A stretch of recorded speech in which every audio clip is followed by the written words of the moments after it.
Hello friends, कैसे हैं आप लोग। उम्मीद करती हूँ कि आप लोग बहुत अच्छे होंगे। तो आज मैं एचएपी का जो चैप्टर 5 है, जो एचएपी का चैप्टर 4 है ना, उसमें ओसीएस सिस्टम के बारे में हम पढ़ने जा रहे हैं। तो बेसिकली इसका डेफिनेशन हम देखेंगे कि ओसीएस सिस्टम होता क्या है।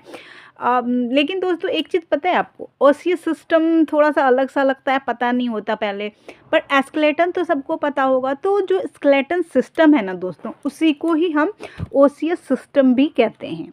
तो ये बातें बिल्कुल कंफ्यूज नहीं होना दोस्तों कि स्केलेटन सिस्टम अलग और ओसीएस दोनों सेम ही नाम होते हैं। स्केलेटन सिस्टम को ही हम ओसीएस सिस्टम भी कहते हैं। तो पहले तो ये चीज़ें क्लियर हो गई दोस्तों कि स्केलेटन सिस्टम ही हमारा ओसीएस सिस्टम कहलाता है। ठीक है, ये चैप्टर 4 में है हमारा दोस्तों, एचएपी का, डी फार्मा के फर्स्ट ईयर के एचएपी में। ठीक है, तो यहाँ पे कोई डाउट नहीं होना चाहिए।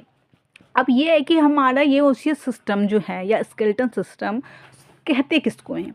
ठीक है, तो उसके लिए हम बता रहे हैं आपको कि द ह्यूमन स्केलेटन, जो इंसान का स्केलेटन है ना, the human skeleton is a internal framework. क्या है ये? एक इंटरनल फ्रेमवर्क है of the human body. Human body का एक इंटरनल फ्रेमवर्क है एंड कंपोज्ड ऑफ बोन, जो कि बोन से बना हुआ है।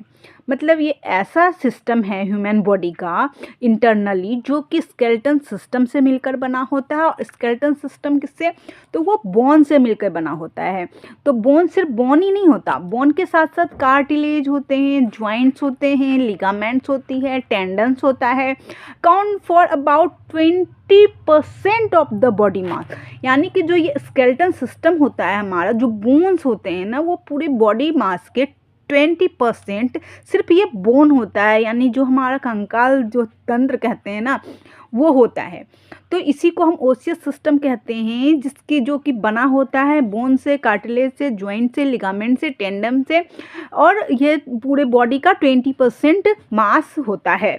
ठीक है, तो अब आपको समझ में आ गया होगा कि उसी सिस्टम किसे कहते हैं। हम एक बार फिर से आपको डेफिनेशन बता देते हैं।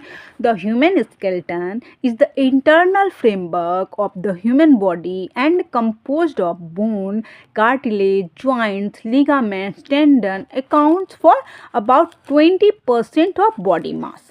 तो ये भी दोस्तों इसका डेफिनेशन हो गया। तो अब हम सारे, जैसे कि हमने पढ़ा कि ये किस सारी चीज़ों से मिलकर बना है, तो हमने देखा कि ये बोन से, कार्टिलेज से, जॉइंट से, लिगामेंट से, टेंडन से, ये सारे मिलकर बने होते हैं। तो अब हमें ये भी जानना जरूरी है कि ये सारे बोन्स क्या होता है। तो bones is a rigid connective tissue that constituents the mineral, calcium,